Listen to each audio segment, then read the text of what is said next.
happy greetings to the Orthodox Syrian Sunday School family in the Diocese of Kochi. Especially, I congratulate and commend the hard work put in by our diocesan Vice President, Reverend Father Jiju Varghese, and Priyakos Sir, the Director of the Kochi Diocese Sunday Schools, and all the teachers at different levels, officials of the Sunday School, and also all our dear Sunday School students. I want to tell you first that in the prophecy of Isaiah, chapter 54, verse 13, it is recorded that Yahweh says, the Lord will teach his children. This is something new for us. So who is our real teacher? God. God will teach your children. That is the promise given by Isaiah. So when we teach, when we learn, let us remember that our real eternal teacher is God himself. And he teaches us about the world, teaches us about nature, our fellow beings, our past, present and future. The Spirit of God teaches us to imagine, to think, to shape ideas in our minds and establish good relationships, to speak the truth and be integrated individuals. So when God is the teacher, how can we know about God? Again, the book of Psalms tells us that God will reveal himself to us so that we will know who or what God is. We cannot just inquire and know about God like something else. But God himself has to teach us about himself. So let us all cooperate in this online program of the Sunday School of the Kochi Diocese. Last week we started it. That is on the 5th of July. And we are moving to the 12th of July, the second Sunday, when we will have the online classes once again for all the students. Let the teachers continue their efforts, their sincere efforts. I commend all the Sunday school teachers, especially those subject experts who are handling classes at different levels. May your efforts be blessed and fruition by the Spirit of God, so that all our children, despite the difficulties due to COVID-19, let us all continue to learn and facilitate the learning of our children, help them to learn. Once again, I wish and pray that God guides you, blesses you in all your efforts, and especially our Sunday School online program. We will all come together for the sake of our children. God calls me. Jesus calls me. He calls me to learn, to study, to teach, to understand, and to be good human beings, Christ-like human beings. He calls us to be with him, to be like him, to talk to him, and to listen to him. Let us all do that. May God bless you. Thank you very much.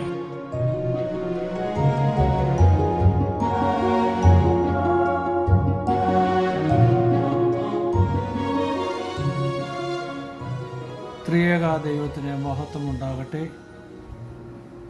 Sunday school അധ്യാപകരെ, പ്രിയ മാതാപിതാക്കളെ, കുഞ്ഞുങ്ങളെ, നമ്മുടെ Sunday school പ്രസ്ഥാനത്തിൻ്റെ കേന്ദ്ര നിർദ്ദേശമനുസരിച്ച് ഓരോ ഭദ്രാസനങ്ങൾ online Sunday school ഇപ്പോൾ ആരംഭിച്ചിട്ടുണ്ടെന്ന് അറിയുന്നു.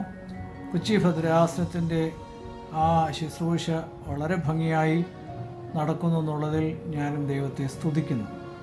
അതിൻ്റെ ചില ക്ലാസ്സുകൾ ഞാൻ കേൾക്കുകയുണ്ടായി. അത് വളരെ നന്നായിരിക്കുന്നു.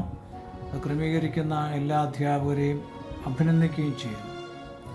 ഈ ഉദ്യമത്തിൽ ഒരു ചെറിയ സന്ദേശം നൽകുവാനായിട്ട് പ്രിയപ്പെട്ട ജിജു അച്ഛനോട് ആവശ്യപ്പെട്ടപ്പോൾ അതിലും എനിക്ക് സന്തോഷമുണ്ടായി. സൺഡേ സ്കൂൾ പ്രസ്ഥാനവുമായി എനിക്ക് വളരെ ആഴമേറിയൊരു ബന്ധമാണല്ലോ ഉള്ളത്. ഇപ്പോൾ ഓൺലൈൻ ക്ലാസ്സുകൾ വളരെ നടക്കുന്ന ഒരു കാലഘട്ടത്തിലാണ് നമ്മൾ ജീവിക്കുന്നത്. എന്നാൽ സെക്കുലർ രംഗത്തെ ആ ഓൺലൈൻ ക്ലാസ്സുകൾ അറിവ് പകരുവാനായി കൂടുതലായിട്ട് ശ്രദ്ധിക്കുന്നു. സിലബസ് പൂർത്തീകരിച്ച് കുട്ടികൾക്ക് ഗ്രേഡും അവരുടെ വിദ്യാഭ്യാസത്തിൻ്റെ അംഗീകാരവും ഒക്കെ ലക്ഷ്യം വെക്കുന്നു. സൺഡേ സ്കൂൾ പഠനത്തിൽ അതിനപ്പുറമായ ചില ലക്ഷ്യങ്ങൾ നമ്മൾ വെക്കണമെന്ന് ഈ കാലഘട്ടം നമ്മളെ പ്രത്യേകമായിട്ട് പഠിപ്പിക്കുന്നു. അതാണ് എനിക്ക് മാതാപിതാക്കളും അധ്യാപകരുമായിട്ട് പങ്കിടാനായിട്ട്. അതായത് നമ്മൾ ജീവിക്കുന്ന ആ കാലഘട്ടത്തെ ഇനിയുള്ള ചരിത്രത്തിൽ ഈ കോവിഡിന് മുമ്പുള്ളതൊന്നും പിൻപുള്ളതൊന്നും വേർതിരിക്കാൻ സാധ്യതയുണ്ടെന്ന് പല ആൾക്കാരും പറയുന്നുണ്ട്. നമ്മുടെ 12 ക്ലാസ്സുകളിലെ സിലബസ് നോക്കാമെങ്കിൽ അഭിയന്ന ഐറിയൻസ് മീനോടൊപ്പം ഞാൻ പ്രവർത്തിച്ച കാലഘട്ടത്തിലാണ് ആ സിലബസ് പൂർത്തിയാക്കിയത്. എന്നാൽ അതിലെങ്ങും കോവിഡ് എന്നുള്ള ഒരു വാക്കോ അതിനോട് ബന്ധപ്പെട്ട മാനസികമായ ശാരീരിക ആധ്യാത്മികമായ ക്ലേശങ്ങളോ അതിനെ അഭിമുഖീകരിക്കേണ്ടത് എന്തെന്നോ നമുക്കവിടെ കാണുകയില്ല. എന്നാൽ ഇനിയുള്ള തലമുറയെ ഈ യാഥാർത്ഥ്യത്തോട് ബന്ധപ്പെടുത്തി ജീവിക്കുവാനായിട്ട് പരിശീലിക്കാനുള്ള ഒരു ശ്രമം നമ്മൾ നടത്തണം. നമ്മുടെ ക്ലാസ്സുകളിലും നമ്മുടെ എല്ലാവിധമായ പ്രബോധനങ്ങളിലും അത് ഉൾപ്പെടുത്തേണ്ടിയിരിക്കുന്നു എന്നാണ് എനിക്ക് തോന്നുന്നത്. 3 കാര്യങ്ങളാണ് നമ്മുടെ സൺഡേ സ്കൂൾ അധ്യാപനത്തിൽ നമ്മൾ ചേർക്കേണ്ടത്. ഒന്ന്, നോളജ്, ഇമ്പാർട്ടിങ് നോളജ്. രണ്ടാമത്,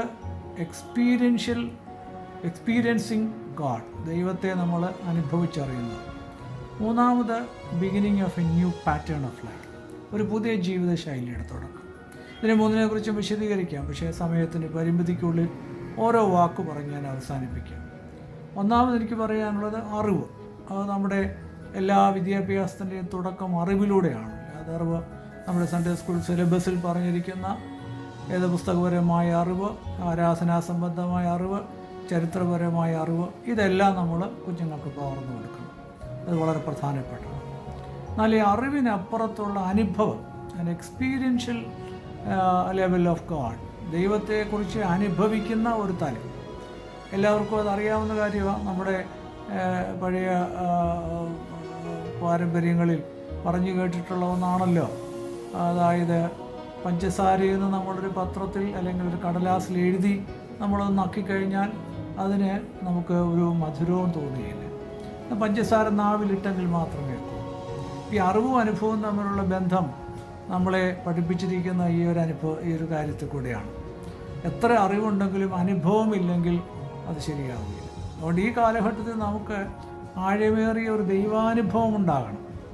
യഹോവ നല്ലവനെന്ന് രുചിച്ചറിയുമെന്നാണ് പറയുന്നത്. അതുകൊണ്ട് അങ്ങനെയുള്ള ഒരു രുചിച്ചറിയലിൻ്റെ ദൈവവുമായിട്ടുള്ളൊരു ആഴമേറിയ ഒരു ബന്ധത്തിൻ്റെ തലം കൂടെ നമ്മുടെ കുട്ടികൾക്ക് ലഭിച്ചിരിക്കണം. മൂന്നാമതാണ്, ഈ അറിവിൻ്റെ അനുഭവത്തിൻ്റെ വെളിച്ചത്തിൽ ഒരു പുതിയ ജീവിത ശൈലിയിലേക്ക് കടക്കാനുള്ള ഒരു താല്പര്യം കൂടെ നമ്മുടെ തലമുറയ്ക്ക് കിട്ടേണ്ടിയിരിക്കുന്നു. നമുക്ക് ഇന്നുള്ള ഒരു പ്രധാനപ്പെട്ട ഒരു ശൈലി ഉന്നത വിദ്യാഭ്യാസം, ഉന്നതമായ ജോലി, ലോകത്തിലെ സുഖസൗകര്യങ്ങൾ കൂടുതൽ നമുക്ക് തരുന്ന സ്ഥലങ്ങളിലേക്ക് ചേക്കേറുക അല്ലെങ്കിൽ കയറി പാർക്കുക, ഇങ്ങനെയുള്ള ഒരു ശൈലിയിലായിരുന്നു നമ്മൾ പോയിക്കൊണ്ടിരുന്നത്.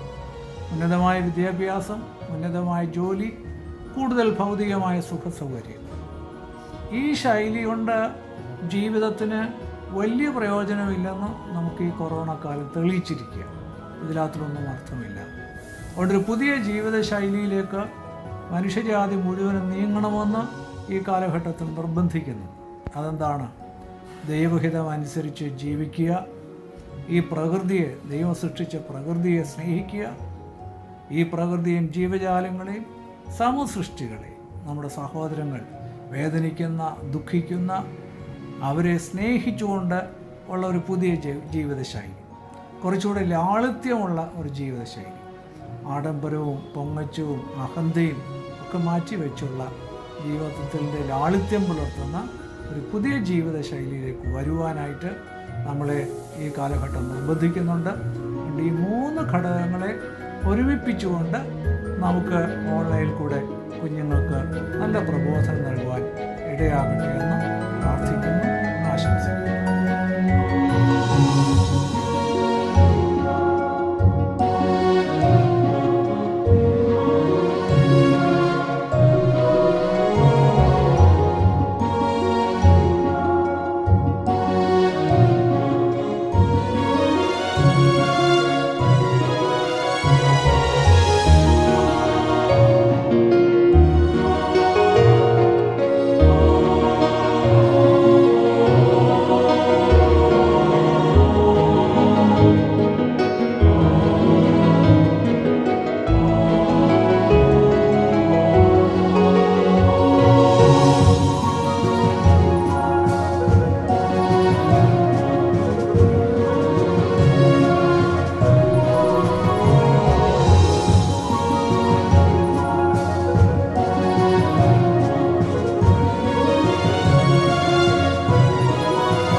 നാമത്തിന് മഹത്വം ഉണ്ടായിരിക്കട്ടെ. കഴിഞ്ഞ ക്ലാസ്സുകളിൽ പഠിപ്പിച്ചതെല്ലാം എല്ലാവർക്കും ഓർമ്മയുണ്ടല്ലോ അല്ലേ? കർത്താവ് സെഹിയോൻ മാളികയിൽ പെസഹ സ്ഥാപിച്ചു. അതിനുശേഷം ഗത്സമന തോട്ടത്തിൽ പ്രാർത്ഥിക്കാനായി പോയി. പ്രാർത്ഥനയിലൂടെ ശക്തി പ്രാപിച്ചു. റോമൻ പടയാളികൾ അവിടെ നിന്ന് കർത്താവിനെ അറസ്റ്റ് ചെയ്തുകൊണ്ടുപോയി വിസ്തരിച്ചു, ക്രൂശുമരണം വിധിച്ചു. നമ്മുടെ പള്ളിയിൽ നടക്കുന്ന ദുഃഖവെള്ളിയാഴ്ച ശുശ്രൂഷകളിൽ നമ്മൾ എല്ലാവരും പങ്കാളികളാവാറുണ്ട്. അതിലെ ഓരോ പ്രാർത്ഥനയും ശ്രദ്ധിച്ച് കേട്ടാൽ നമുക്ക് മനസ്സിലാകും കർത്താവിന്റെ അവസാന സമയം എത്രത്തോളം ദയനീയമായിരുന്നു എന്ന്. ആർക്കു വേണ്ടിയാണ് കർത്താവ് കുരിശിൽ മരിച്ചത്? നമുക്ക് ഓരോരുത്തർക്കും വേണ്ടി. ക്രൂശിൽ കിടന്ന് കർത്താവ് ആർക്കു വേണ്ടിയാണ് പ്രാർത്ഥിച്ചത്? തന്നെ ദ്രോഹിക്കുന്നവർക്ക് വേണ്ടി. കുരിശിലെ കർത്താവിന്റെ പ്രാർത്ഥന ലോകത്തിലെ തന്നെ ഉദാത്ത മാതൃകയാണ്. യേശുവിനെ ക്രൂശിക്കാനായി പീലാത്തോസ് റോമൻ പടയാളികൾക്ക് ഏൽപ്പിച്ചു കൊടുത്തു. ആരാണ് പീലാത്തോസ്? Roman governor. അന്നത്തെ കാലത്തെ ഏറ്റവും നീചമായ അതിനിഷ്ഠൂരമായ ഒരു ശിക്ഷാവിധിയായിരുന്നു ക്രൂശീകരണം. ക്രൂശിൽ തറയ്ക്കുന്നതിന് മുൻപായി കർത്താവ് അനവധി അതിക്രൂരമായ ശിക്ഷാവിധികളിലൂടെ കടന്നുപോയി. കർത്താവിനെ അവഹേളിക്കുന്നതിനായി ഏറ്റവും വില കുറഞ്ഞ ചെങ്കുപ്പായം ധരിപ്പിച്ചു. തലയിൽ മുൾക്കിരീടം വെച്ചു. രാജദണ്ഡിനു പകരം ഒരു കോലും കൊടുത്തു. ദൈവപുത്രന്റെ മുഖത്ത് തുപ്പുകയും അടിക്കുകയും ചെയ്തു. കർത്താവ് എല്ലാ പീഡനങ്ങളും നിശബ്ദനായി ഏറ്റുവാങ്ങി. എല്ലാം സഹിച്ചു. രാത്രി മുഴുവൻ ദീർഘമായ ന്യായവിസ്താരങ്ങളും മർദ്ദനങ്ങളുമായിരുന്നു. ആരൊക്കെയാ കർത്താവിനെ ന്യായവിസ്താരം ചെയ്തത്? ഹന്നാസ്, കയ്യാഫ, സന്നദ്രി സംഘം, പീലാത്തോസ്. അങ്ങനെ അവശനായ കർത്താവിനെ കൊണ്ട് കുരിശു ചുമപ്പിച്ച് കാൽവരിയിലേക്ക് നടത്തി. നടക്കുന്നതിനിടയ്ക്ക് തോൽവാറുകൊണ്ട് ലെതർ ബെൽറ്റ് കെട്ടിയ ചമ്മട്ടി കൊണ്ട് കർത്താവിനെ ക്രൂരമായി അടിക്കുകയാണ്. ഈ ലെതർ ബെൽറ്റിന്റെ അറ്റത്തായി ഈയ കഷ്ണങ്ങൾ പതിപ്പിച്ചിട്ടുണ്ട്. ഓരോ പ്രാവശ്യവും ഈ ബെൽറ്റ് കൊണ്ട് അടിക്കുമ്പോൾ ഈയ കഷ്ണങ്ങൾ കർത്താവിൻ്റെ ശരീരത്തിൽ പതിച്ച് മാംസം തൻ്റെ ശരീരത്തിൽ നിന്നും അടർന്നു വീഴുന്നുണ്ട്. ദേഹം മുഴുവൻ ചോരയൊലിപ്പിച്ച് അവശനായ ക്രിസ്തു ഇടയ്ക്ക് തളർന്നു വീഴുന്നു. അപ്പോൾ അതുവഴി വന്ന കുറേനക്കാരനായ ശീമോനെ കുരിശു ചുമക്കുവാൻ പട്ടാളക്കാർ നിർബന്ധിച്ചു. ഇതിനെല്ലാം സാക്ഷികളായി ഒരു വലിയ ജനസമൂഹം തന്നെ കർത്താവിൻ്റെ പിന്നാലെയുണ്ട്. കർത്താവിൻ്റെ ദയനീയ അവസ്ഥ കണ്ട് സ്ത്രീകൾ വാവിട്ട് കരയുന്നു. തൻ്റെ ഏറ്റവും വലിയ കഷ്ടതയിലും കർത്താവ് തിരിഞ്ഞു നിന്ന് അവരെ ആശ്വസിപ്പിച്ചു.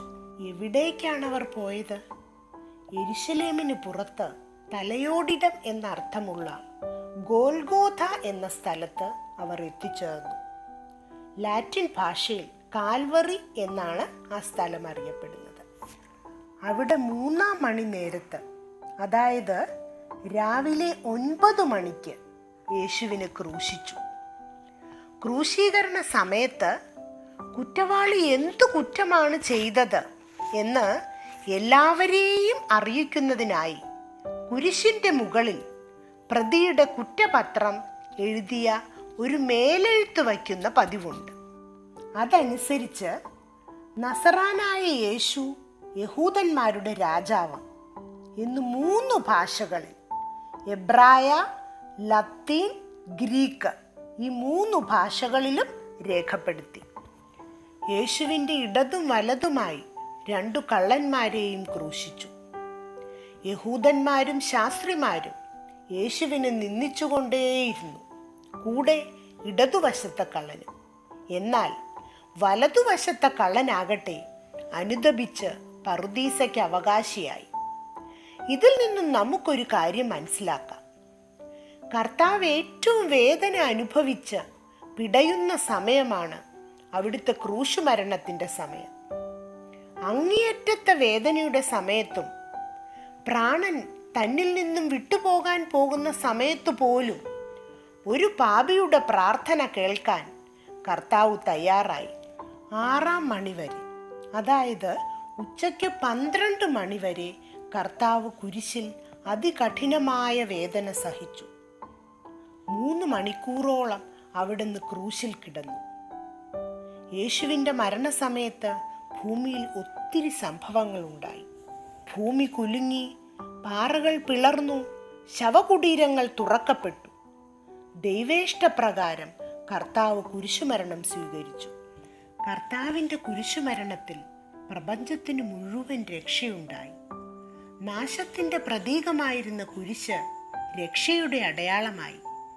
പാപത്തിന്മേലും മരണത്തിന്മേലും സാത്താൻ്റെ മേലുമുള്ള വിജയക്കൊടിയായി കുരിശ്.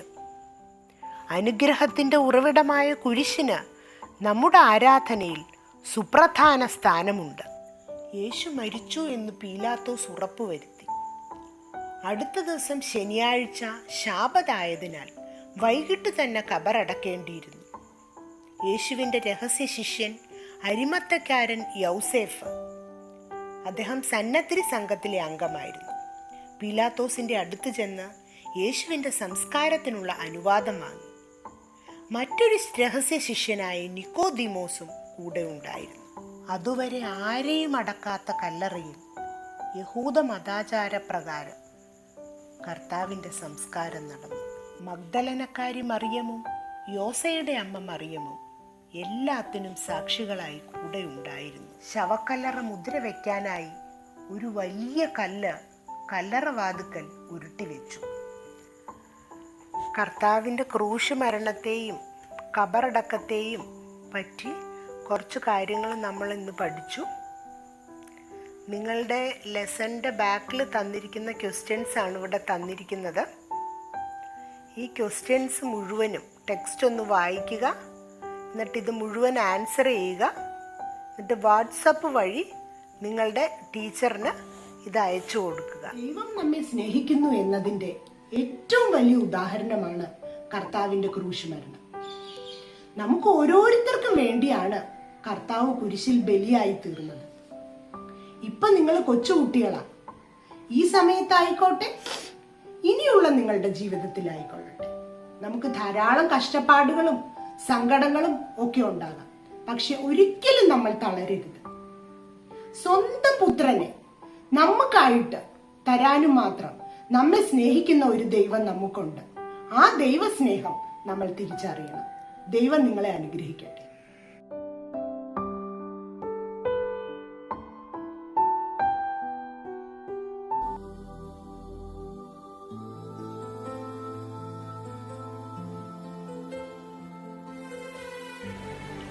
ദൈവത്തിന്റെ അതിപരിശുദ്ധ നാമം മഹത്വപ്പെടുമാറാകട്ടെ. പ്രിയമുള്ള കുഞ്ഞുങ്ങളെ, കഴിഞ്ഞയാഴ്ച നമ്മൾ പാഠം 1 പാഠം 2 നന്നായി മനസ്സിലാക്കിയല്ലോ. നിങ്ങളെല്ലാവരും പാഠഭാഗം കൃത്യമായി പഠിച്ചുവെന്നും അതിനുള്ള ചോദ്യോത്തരങ്ങളൊക്കെ നോട്ട്ബുക്കിൽ കുറിച്ചു വെച്ചുവെന്നും കരുതുന്നു. ഇന്ന് നമ്മൾക്ക് കർത്താവിന്റെ വിസ്താരം എന്ന 3-ാം പാഠം പഠിച്ചാലോ? എല്ലാവരും തയ്യാറാണല്ലോ അല്ലേ? കോടതി മുറിയിൽ വക്കീലന്മാരും ജഡ്ജിമാരും ഒക്കെ കുറ്റവാളികളെ ന്യായം വിധിക്കുന്നത് നമ്മളെല്ലാവരും ടിവിയിൽ കൂടെയും സിനിമയിൽ കൂടിയും ഒക്കെ കണ്ടിട്ടില്ലേ? അതുപോലെയുള്ള ഒരു ന്യായവിസ്താരത്തിൽ കൂടിയാണ് നമ്മുടെ യേശുവിനെയും ക്രൂശിൽ തൂക്കുവാനായിട്ട് തീരുമാനിക്കുന്നത്. എന്നാൽ അവിടെ വലിയൊരു വ്യത്യാസമുണ്ട്. കോടതി മുറിയിൽ കുറ്റവാളികൾക്ക് വേണ്ടി വാദിക്കുവാനായിട്ട് ഒരു അഭിഭാഷകൻ ഉണ്ടായിരിക്കും. എന്നാൽ യേശു തമ്പുരാന്റെ കാര്യം വന്നപ്പോഴോ ഒരാൾ പോലും യേശുവിന് വേണ്ടി വാദിക്കുവാനായിട്ട് എത്തിച്ചേർന്നില്ല. ഇപ്പോൾ നമുക്ക് നോക്കാം എങ്ങനെയാണ് യേശു തമ്പുരാനെ ന്യായവിസ്താരത്തിലേക്ക് ഏൽപ്പിച്ചതെന്ന്. നമ്മൾ 2-ാം പാഠത്തിൽ കണ്ടായിരുന്നു ഗെത്സമന തോട്ടത്തിലെ യേശുവിന്റെ പ്രാർത്ഥന, അല്ലേ? അങ്ങനെ ഗെത്സമന തോട്ടത്തിൽ യേശു പ്രാർത്ഥിച്ചുകൊണ്ടിരിക്കുന്ന സമയത്താണ് പടയാളികൾ വന്ന് യേശുവിനെ പിടികൂടിയത്. ആ സമയത്ത് ആരൊക്കെയായിരുന്നു യേശു തമ്പുരാന്റെ കൂടെ ഉണ്ടായിരുന്നത്? നമ്മൾ 2-ാം പാഠത്തിൽ പഠിച്ചല്ലോ. ഓർത്ത് നോക്കൂ ഉത്തരം. അതെ, 3 ശിഷ്യന്മാരായിരുന്നു കൂടെ ഉണ്ടായിരുന്നത്: പത്രോസ്, യാക്കോബ്, യോഹന്നാൻ. അപ്പോൾ യേശുവിനെ പിടികൂടുന്നത് കണ്ട പത്രോസിന് ഭയങ്കര ദേഷ്യം വന്നു. പത്രോസ് എന്താണ് ചെയ്തത്? പത്രോസ് വളരെയധികം ദേഷ്യം കൊണ്ട് മഹാപുരോഹിതന്റെ ദാസന്റെ പാത അറുത്തു. അപ്പോൾ ആ സമയത്ത് യേശു പത്രോസിനെ ശാസിക്കുകയാണ് ചെയ്തത്.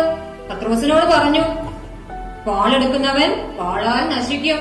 അതിനുശേഷം മഹാപുരോഹിതന്റെ ദാസന്റെ കാതിനെ സൗഖ്യമാക്കുകയും ചെയ്തു നമ്മുടെ യേശു തമ്പുരാൻ. അപ്പോൾ അതിനു മുമ്പ് എന്ന് ചോദിച്ചോട്ടെ, യേശു തമ്പുരാനെ ആരായിരുന്നു ഒറ്റിക്കൊടുത്തത്? നമ്മൾക്കൊക്കെ അറിയാവുന്ന കാര്യമാണ്. നമ്മളൊക്കെ ചെറുപ്പകാലം തൊട്ടേ കേൾക്കുന്ന സംഭവമാണ്. ആരായിരുന്നു യേശു തമ്പുരാനെ ഒറ്റിക്കൊടുത്തത്? അതെ, യൂദാസ് ആണ് യേശു തമ്പുരാനെ ഒറ്റിക്കൊടുത്തത്. എങ്ങനെയായിരുന്നു ഒറ്റിക്കൊടുത്തത്? ഒരു ചുംബനത്തിൽ കൂടെയാണ് യേശു തമ്പുരാനെ യൂദാസ് ഒറ്റിക്കൊടുത്തത്. അപ്പോൾ ഇനി നമ്മൾക്ക് വിശദമായി എങ്ങനെയാണ് യേശുവിനെ ന്യായവിസ്താരം നടത്തിയതെന്ന് പാഠഭാഗത്തിലേക്ക് കടക്കാം. 4 ഘട്ടങ്ങളിലായിട്ടാണ് യേശുവിനെ ന്യായവിസ്താരത്തിന് ഏൽപ്പിച്ചു കൊടുത്തത്. ഏതൊക്കെയായിരുന്നു ആ 4 ഘട്ടങ്ങൾ? ഒന്നാമതായിട്ട് ഹന്നാസിന്റെ അടുക്കൽ എത്തിച്ചു, രണ്ടാമതായിട്ട് കയ്യഫായുടെ അടുക്കലും, മൂന്നാമതായിട്ട് സന്നദ്ധ സംഘത്തിന്റെ അടുക്കലും, 4-മതായി പീലാത്തോസിന്റെ അടുക്കലും യേശുവിനെ ന്യായം വിസ്തരിക്കുവാനായിട്ട് ഏൽപ്പിച്ചു. അപ്പോൾ ആദ്യമായി ഹന്നാസിന്റെ അടുക്കൽ കൊണ്ടുപോയി. ഹന്നാസ് ആരെന്നറിയുമോ? ഹന്നാസ് എന്ന് പറയുന്നത് മഹാപുരോഹിതനായ കയ്യഫാവിന്റെ അമ്മായിയപ്പനായിരുന്നു. വളരെയധികം ദുഷ്ടലാക്കുള്ള ഒരു കുശാഗ്ര ബുദ്ധിയുള്ള ഒരു വ്യക്തിയായിരുന്നു ഹന്നാസ്. അപ്പോൾ എത്രയും പെട്ടെന്ന് എന്തെങ്കിലും ഒരു കുറ്റം കണ്ടുപിടിച്ച് യേശുവിനെ അങ്ങ് ക്രൂശിക്കാമെന്ന് തീരുമാനിച്ചാണ് ഈ കയ്യഫ യേശുവിനെ ഹന്നാസിന്റെ അടുക്കലേക്ക് എത്തിച്ചത്. അപ്പോൾ അവിടെ എത്തിച്ച സമയത്ത് ഹന്നാസ് ധാരാളം ആരോപണങ്ങൾ യേശുവിന്റെ മേൽ ചുമത്തി. എന്തൊക്കെയായിരുന്നു ആരോപണങ്ങൾ? നമുക്കൊന്ന് നോക്കിയാലോ. യേശു ദുഷ്കാര്യങ്ങൾ പ്രചരിപ്പിക്കുന്നുവെന്നും യേശു ശിഷ്യന്മാരെ റോമ ഗവൺമെന്റിനെതിരായിട്ട് പ്രചരിപ്പിക്കുന്നുവെന്നും ഒക്കെ ഹന്നാസ് യേശുവിന്റെ മേൽ ആരോപണം നടത്തി. അപ്പോൾ എന്തായിരിക്കും യേശുവിന്റെ പ്രതികരണം? നമ്മൾക്കൊന്ന് ചിന്തിച്ചു നോക്കിയാലോ. ഒരു എക്സാമ്പിൾ പറഞ്ഞോട്ടെ. നിങ്ങളുടെ പേരൻസ് ആയാലും നിങ്ങളുടെ ഫ്രണ്ട്സ് ആയാലും നിങ്ങൾ സ്കൂളിൽ പോകുമ്പോൾ നിങ്ങളുടെ ടീച്ചേഴ്സ് ആയാലും ഒക്കെ നിങ്ങളുടെ നേരെ എന്തെങ്കിലും ആരോപണം ഉന്നയിച്ചു എന്നിരിക്കട്ടെ. ആരോപണം എന്ന് പറഞ്ഞാൽ നമ്മൾ കണ്ടിട്ടോ കേട്ടിട്ടോ ഇല്ലാത്ത കാര്യങ്ങൾ. എന്തായിരിക്കും നിങ്ങളുടെ റിയാക്ഷൻ? അങ്ങനെ നമ്മളെല്ലാവരും വളരെ ദേഷ്യപ്പെടും, അവരോട് ശണ്ട കൂടും, പിണങ്ങിയൊക്കെ ഇരിക്കും, അല്ലേ? എന്നാൽ യേശു അപ്പച്ചൻ ആ ഒരു മാതൃകയായിരുന്നില്ല സ്വീകരിച്ചത്. യേശു അപ്പച്ചൻ എന്താ ചെയ്തത്? ഈ വാദങ്ങളൊക്കെ വന്നപ്പോഴും എല്ലാം ശാന്തതയോടും സൗമ്യതയോടും കേട്ട് അതിനൊക്കെയും നല്ല രീതിയിൽ തന്നെ മറുപടി നൽകി. അപ്പോൾ ഹന്നാസിന് യേശു അപ്പച്ചന്റെ മേൽ ഒരു കുറ്റവും കണ്ടുപിടിക്കാൻ സാധിച്ചില്ല. അതുകൊണ്ട് എന്താ ചെയ്തത്? നമ്മുടെ യേശുവിനെ ഹന്നാസ് കയ്യഫായുടെ അടുക്കലേക്ക് അയച്ചു. ഈ കയ്യഫ ആരായിരുന്നു? കയ്യഫ എന്ന് പറയുന്നത് മഹാപുരോഹിതനാണ്.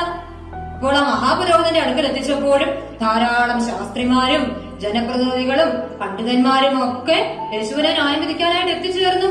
അവരും ധാരാളം ചോദ്യങ്ങൾ യേശുവിനോട് ചോദിച്ചു. നീ ആരാകുന്നുവെന്ന് ചോദിച്ചു യേശുവിനോട് കയ്യഫ. അപ്പോൾ യേശുപ്പച്ചൻ എന്താ മറുപടി പറഞ്ഞത്?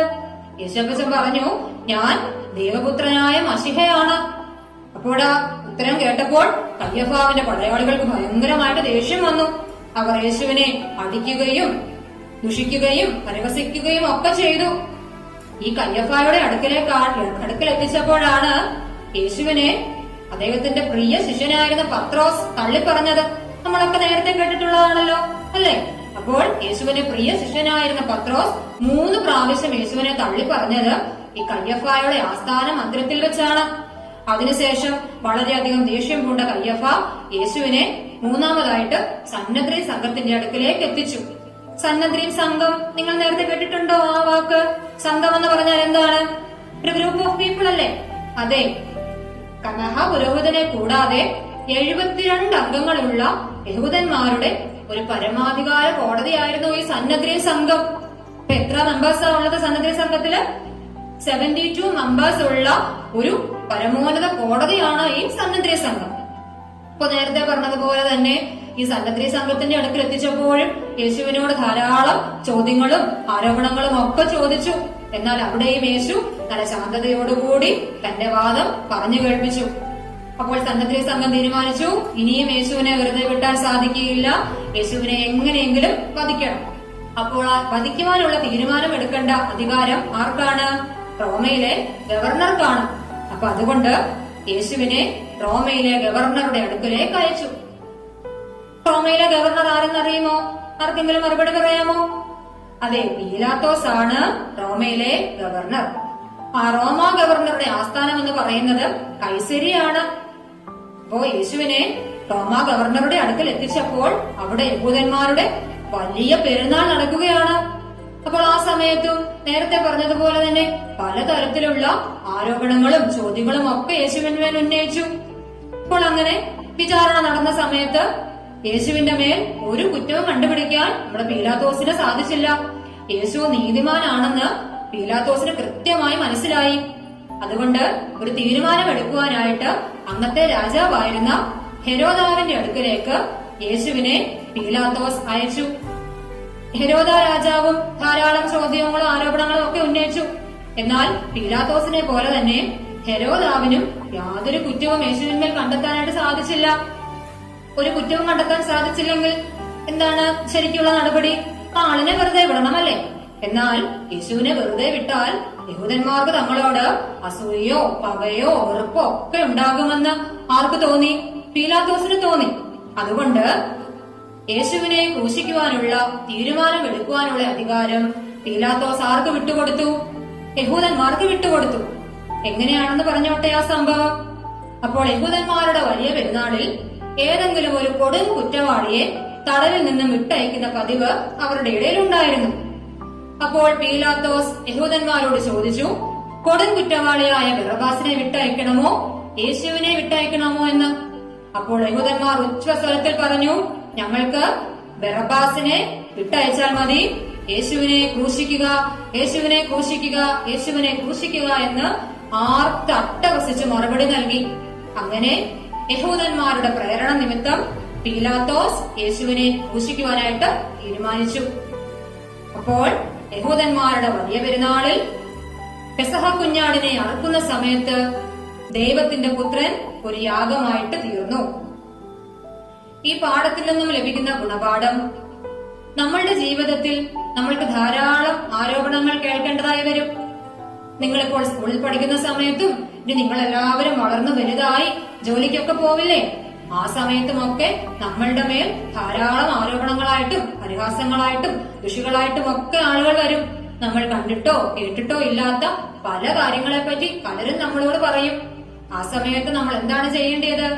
ക്രൂശിൽ നമുക്ക് വേണ്ടി യാഗമായി തീർന്ന യേശുവിനെ മാതൃകയാക്കുക. യേശു അപ്പച്ചൻ നമ്മൾക്ക് കാണിച്ചു തന്ന മാതൃക എന്താണ്? വരുന്ന ആരോപണങ്ങളെയൊക്കെ ശാന്തതയോടുകൂടി നേരിടുക എന്നുള്ളത്. അപ്പോൾ ആ ഒരു മാതൃക സ്വീകരിച്ചുകൊണ്ട് നമ്മളോട് വഴക്കിടാൻ വരുന്നവരെ, നമ്മളെ മേൽ ആരോപണം ഉന്നയിക്കുന്നവരെ പോസിറ്റീവായിട്ട് സ്നേഹത്തോടെ ശാന്തതയോടുകൂടി കാര്യങ്ങൾ പറഞ്ഞ് മനസ്സിലാക്കുവാനായിട്ട് നമ്മൾ തീരുമാനിക്കുക. അപ്പോൾ പാഠഭാഗം എല്ലാവർക്കും നന്നായി മനസ്സിലായി എന്ന് കരുതുന്നു. അപ്പോൾ നിങ്ങൾക്ക് എല്ലാവർക്കും സ്കൂളൊന്നും ഇല്ലല്ലോ, എല്ലാവരും വീട്ടിലിരിക്കുകയല്ലേ. അപ്പോൾ ഇഷ്ടം പോലെ സമയം ഉണ്ടാകുമല്ലേ. ഇപ്പോൾ മിസ് ഒരു റെഫറൻസ് പറയാം. വിശുദ്ധ വേദപുസ്തകത്തിലെ വിശുദ്ധ യോഹന്നാൻ ശ്ലീഹായുടെ സുവിശേഷം 18-ാം അധ്യായം നിങ്ങൾ നന്നായിട്ട് വായിക്കുക. എന്തായിരുന്നു റെഫറൻസ്? വിശുദ്ധ യോഹന്നാൻ ശ്ലീഹായുടെ സുവിശേഷം 18-ാം അധ്യായം. നമ്മൾ ഈ 3-ാം പാഠത്തിൽ കണ്ട ആ കാര്യങ്ങളെ പറ്റി വളരെ വിശദമായിട്ട് അവിടെ പ്രതിപാദിക്കുന്നുണ്ട്. അപ്പോൾ നിങ്ങൾ സമയം കിട്ടുന്നതിനനുസരിച്ച് വേദഭാഗം നന്നായിട്ട് വായിക്കുക. ആ വേദഭാഗത്തെ പറ്റി എന്തെങ്കിലും സംശയങ്ങളൊക്കെ ഉണ്ടെങ്കിൽ നിങ്ങളുടെ പാരന്റ്സിന്റെ അടുത്തോ നിങ്ങളുടെ സൺഡേ സ്കൂൾ ടീച്ചറിന്റെ അടുത്തോ ചോദിച്ച് മനസ്സിലാക്കുക. അപ്പോൾ ആ വേദഭാഗം കൂടെ കൃത്യമായിട്ട് വായിക്കുമ്പോൾ ഈ പാഠത്തെ പറ്റി നല്ല ഒരു ഉത്ബോധം നമുക്ക് ഉണ്ടാകും. ഇനി നമ്മൾക്ക് നമ്മുടെ പാഠപുസ്തകത്തിലെ ഒരു പാട്ട് ശ്രദ്ധിക്കാം.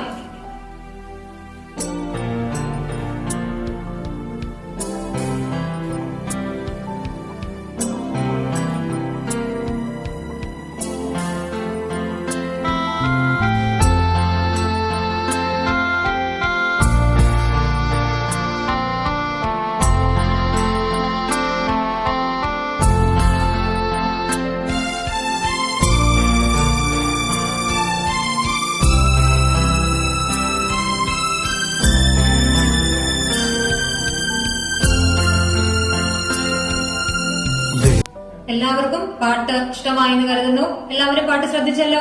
അപ്പോൾ ഇനി നമ്മൾക്ക് ചോദ്യോത്തരത്തിലേക്ക് കടക്കാം. Page number 23. അതില് 4 ചോദ്യങ്ങൾ പറയുന്നുണ്ട്. നമ്മൾക്ക് നോക്കാം. ഒന്നാമത്തെ ചോദ്യം, 2 പുരോഹിതന്മാരും 2 ഭരണാധികാരികളും യേശുവിനെ വിസ്തരിച്ചു. ആരൊക്കെ? നമ്മൾ പാഠഭാഗത്തിൽ നോക്കിയതാണല്ലോ. അപ്പോൾ ആ 2 പുരോഹിതന്മാരുടെയും 2 ഭരണാധികാരികളുടെയും പേരുകൾ നിങ്ങൾ കണ്ടുപിടിക്കുക. അതിനുശേഷം ഡാഷ് കർത്താവിനെ ഒറ്റിക്കൊടുത്തു, ഡാഷ് 3 പ്രാവശ്യം തള്ളി പറഞ്ഞെങ്കിലും അനുദപിച്ചു. അത് നമ്മൾ നേരത്തെ നോക്കിയതാണ്. ഒറ്റിക്കൊടുത്തത് ആരെന്നും അതിനുശേഷം തള്ളിപ്പറഞ്ഞതാരെന്നും അതിന്റെ ഉത്തരം നിങ്ങൾ പാഠഭാഗത്തുനിന്ന് കണ്ടെത്തുക. അതിനുശേഷം പീലാത്തോസിന്റെ യെരൂശലേമിലെ ആസ്ഥാനം. പീലാത്തോസ് ആരായിരുന്നു? പീലാത്തോസ് യെരൂശലേമിലെ ഗവർണർ ആയിരുന്നു. ആ പീലാത്തോസിന്റെ യെരൂശലേമിലെ ആസ്ഥാന മന്ദിരത്തിന്റെ ഉത്തരവും കണ്ടുപിടിക്കാം. അതിനുശേഷം 4ാമത്തെ ചോദ്യത്തിന്റെ ഉത്തരം പാഠഭാഗത്ത് പറയുന്നില്ല. അത് നിങ്ങൾക്ക് ഒരു അസൈൻമെന്റ് ആയിട്ട് തരികയാണ്. നിങ്ങൾ ആ വേദഭാഗം വായിക്കുമ്പോൾ ആ വേദഭാഗത്തിൽ നിന്നും ആ ഉത്തരം കണ്ടുപിടിക്കുക. അതിനുശേഷം ഈ 4 ചോദ്യങ്ങളുടെ ഉത്തരങ്ങളും നിങ്ങൾ നോട്ട്ബുക്കിൽ കുറിച്ചു വെക്കുക. അതിനുശേഷം നമ്മുടെ സൺഡേ സ്കൂളൊക്കെ ഓപ്പൺ ആയിട്ട് വരില്ലേ, അപ്പൊ ആ സമയത്ത് നിങ്ങളുടെ കൺസേൺ സൺഡേ സ്കൂൾ ടീച്ചറിനെ ഈ ചോദ്യത്തിന്റെ ഉത്തരങ്ങൾ കാണിക്കുക. അതുപോലെ ഈ അസൈൻമെന്റിന്റെ ആൻസർ കാണിച്ചു കൊടുക്കുക. അപ്പോൾ എന്റെ കുഞ്ഞു മക്കൾക്കെല്ലാം ഈ പാഠഭാഗം നന്നായിട്ട് മനസ്സിലായി എന്ന് കരുതുന്നു. ഇത്രയും നേരം ക്ഷമയോടെ ഇത് കേട്ടിരുന്ന എന്റെ എല്ലാ കുഞ്ഞുമക്കൾക്കും എല്ലാ നന്ദിയും അറിയിക്കുന്നു. Thank you.